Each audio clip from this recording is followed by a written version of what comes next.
శ్రీగురుభ్యో నమః. హరి ఓం. శ్రీ మహాగణాధిపతయే నమః. శ్రీ మహాసరస్వత్యై నమః. శ్రీగురుభ్యో నమః. హరి ఓం. యః కర్తా జగతాం భక్తా సంహర్తా మహసాం నిధిః ప్రణమామి తమాదిత్యం బహిరంతస్తమోపహం. యః కర్తా, ఎవరు కర్త, సంహర్త, అందరినీ సంరక్షించువాడు, మహసాంనిధి, ఈ ప్రపంచానికి అందరినీ కూడా రక్షించేటువంటి నిధి లాంటి వాడు. సంహర్త మహసాంనిధి. ప్రణమామి తమాదిత్యం బహిరంతస్తమోపహం. అటువంటి భగవానుడికి నమస్కారం చేస్తూ ఉన్నాను. ఆదిత్యోర్కో రవిర్భానుర్భాస్కరశ్చ దివాకరః మార్తాండ సవితా హేళిస్తీక్ష్ణాం శర్మిహిరో రవిః. ప్రపంచానికి మొత్తానికి కూడా సూర్యులు అనేటువంటి వాళ్ళు 12 మంది ఉన్నారు. ఈ 12 మంది సూర్యులు ఎవరంటే మేషం దగ్గర నుంచి మీనాల వరకు 12 రాశులకు సంబంధించిన వారే అని చెప్పాలి. సరిగ్గా ఆలోచిస్తే 2025వ సంవత్సరం మార్చి నెల 9వ రాశి ధనస్సు రాశి. ఈ ధనస్సు రాశి పరిస్థితి ఎట్లా ఉంది చూద్దాం. ఈ ధనస్సు రాశికి వచ్చేటప్పటికల్లా బాగాలేదు. పూర్తిగా చెప్పాలంటే అర్ధాష్టమంలో శని, సప్తమంలో కుజుడు, గోచార రీత్యా పూర్తిగా బాగాలేదు.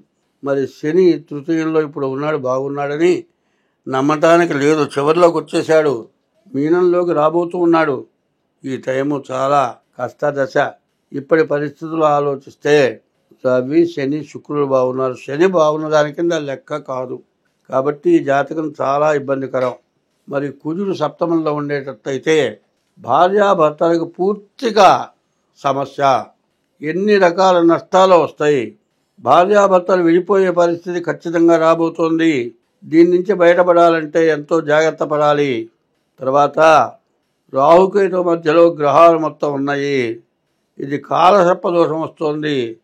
సప్తమ కుజుడవుతున్నాడు, అష్టమంలోకి శని రాబోతూ ఉన్నాడు. ఈ నెలే కాదు, ఈ సంవత్సరం మొత్తంలో కూడా పూర్తిగా చెడు టైము, బ్యాడ్ టైము పూర్తిగా రాబోతోంది. కాబట్టి ఈ రాశి వాళ్ళకి శుక్రుడు బాగున్నాడు. వివాహం జరగడానికి అవకాశం ఉంది. ఈ వివాహం ప్రేమ వివాహం అయితే మాత్రం చాలా సమస్య వస్తుంది. దాదాపు 100కి 80 వంతులు ప్రేమ వివాహానికే అవకాశం దొరుకుతోంది. ఈ ప్రేమ వివాహం వల్ల ఏమిటయా అంటే జాతకం కలవకపోతే మాత్రం పూర్తిగా సమస్య.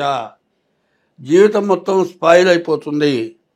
వివాహం చేయాలంటే ఇద్దరి జాతకాలు పూర్తిగా చూచి షష్టాష్టకాలు లేకుండా, మరి సప్తమంలో కుజుడుంటే పూర్తిగా కుజదోషం. మరి రాహుకేతువుల మధ్యలో గ్రహాలు పడ్డారు, కాలసర్పదోషం, మరి కుజదోషం ఈ రాశికి ఉంది. రెండో వాళ్ళు కూడా కుజదోషస్తులైతేనే చేయాలి. షష్టాష్టకాలు లేకుండా ఉండాలి. ఇవన్నీ కూడా పూర్తి డేట్ ఆఫ్ బర్త్ ద్వారా జాతకం చూపించుకుంటేనే వివాహం జరగడానికి అవకాశం. ఎక్కడైనా తప్పటడుగు వేసి తొందరపడి సరిగ్గా జాతకాలు చూపించకుండా కనుక వివాహం చేస్తే మాత్రం జీవితం చాలా నష్టదాయకం. ఇక జీవితం బాగుపడే లక్షణాలు ఉండవు. మరి ఏమవుతుందో మీరు ఆలోచించుకోండి. మానవుడి జీవితానికి వివాహం అనేది పెద్ద సమస్య. ముందు జరగబోయే 75 సంవత్సరాల జీవితానికి వివాహం ప్రధానమైంది. ఈ వైవాహిక జీవితం బాగుండకపోతే మాత్రం మనిషి బతకడం చాలా కష్టం. బతికినా సావు దగ్గరికి వచ్చినట్లే ఉంటుంది. చచ్చేప్పుడు కాప్పుడు చద్దామనిపించే పరిస్థితి వస్తుంది. అక్కడి దాకా తెచ్చుకోవాలా, జాగ్రత్తగా జాతకం చూపించుకోవాలా, ఆలోచించుకోవాలి. ఎక్కడైనా తొందరపడి ఆడపిల్లలు దొరకట్లేదు కాబట్టి దొరికిన వాళ్ళని చేసుకుంటే చాలా ఇబ్బంది పడతారు. కాబట్టి ఈ రాశి వాళ్ళు ఎంత జాగ్రత్త పడితే అంత మంచిది. ముందు డేట్ ఆఫ్ బర్త్ ద్వారా మీ జాతకం చూపించుకోండి. ఇది కాకుండా మరి ఈ నెలలో దాదాపు మహాశివరాత్రి రాబోతోంది. ఈ నెల రోజులు ఈశ్వరుడికి అభిషేకం చేయించుకోవడం మరీ మంచిది. మహాశివరాత్రి లింగోద్భవ కాలంలో అభిషేకం చేసుకోవడం ఇంకా మంచిది. పైన ప్రతిరోజు 40 రోజుల పాటు శివాలయంలో ప్రదక్షిణలు చాలా అవసరం. నవగ్రహాల గుళ్ళో కూడా ప్రదక్షిణలు చాలా అవసరం. ఇట్లా చేయటమే కాక బియ్యపు రవ్వ పంచదార కలిపి చీమల పుట్టల దగ్గర వేయండి. ఇది కాకుండా తెల్లవారుజామున సూర్యోదయానికి ముందు లేచి స్నానం చేసి దీపారాధన చేసి ఉదయం, మధ్యాహ్నం, సాయంత్రం సూర్యుడికి నమస్కారం చేయండి. ఉదయం బ్రహ్మస్వరూపం, మధ్యాహ్నంతో మహేశ్వరం, సాయంకాలం స్వయం విష్ణు, త్రికాలం వహ దివాకరం, 3 వేళలా ఎవరైతే సూర్య నమస్కారం చేస్తారో చాలా మంచిది. ఇష్టదైవాన్ని పూజించండి. ఇంట్లో తల్లిదండ్రులని హింస పెడితే మీరు ఎన్ని పూజలు చేసినా, ఎన్ని జాతకాలు చూపించుకున్నా మీరు మాత్రం బాగుపడలేదు. తల్లిదండ్రులను ఇంతకుముందు హింస పెడుతూ ఉన్నా సరే ఇప్పుడు మార్చుకోండి. తల్లిదండ్రులకు వేళకు అన్నం పెట్టండి. తిన్నారా లేదా చూడండి. నా భార్య అన్నం పెడుతుందిలే అని మొదట కాదు, ఏ రోజు కాదు భోజనం టైంకి భోజనం చేశారా లేదా, ఏం వేసుకు తిన్నారు, ఏం పెట్టింది, ఇవన్నీ కూడా గ్రహించండి. ఎందుకంటే భార్యని నమ్మమని కానీ నమ్మవద్దని కానీ చెప్పట్లా. నీ బాధ్యత నువ్వు నిర్వహించమని చెబుతున్నా. నీ బాధ్యత ఇవాళ ఇంట్లో అన్నంలోకి ఏం చేశారు, పలానా కూర చేశారు, ఏం నీ భార్య చెప్పింది. నీ తల్లి అన్నం తిన్నారా, అన్నంలో వేసుకు తిన్నారు. అప్పుడు ఎక్కడన్నా తేడా ఉంటే బయటపడుతుంది. అప్పుడు జాగ్రత్త పడటానికి అవకాశం వస్తుంది. తగాదా పెట్టుకోమని చెప్పట్లా. ఎక్కడికక్కడ జాగ్రత్త వహించడం చాలా మంచిది. తల్లిదండ్రులని బాధ పెట్టద్దు. తర్వాత ఇంట్లో అత్తమామలు కోడల్ని హింస పెడుతూ ఉంటే తల్లిదండ్రులని పూర్తిగా సపోర్టు చేసి భార్యని హింసించొద్దు. ఇంట్లో ఎవరైనా సరే ఆడ మనిషి, వయసు వచ్చినటువంటి మనిషి ఎవరైనా సరే ఆడ మనిషి ఏడిస్తే ఆ ఇల్లు పైకి రాదు. కాబట్టి ముందు జాగ్రత్తలు చాలా అవసరం. తల్లిదండ్రుల్ని కంటతడి పెట్టకుండా చూడటం, భార్యని హింసించకుండా ఉండటం, తర్వాత తగినటువంటి జాగ్రత్తలు గ్రహశాంతులు చేసుకోవటం, జాతకం చూపించుకోవటం, ఇవన్నీ కూడా చాలా అవసరం.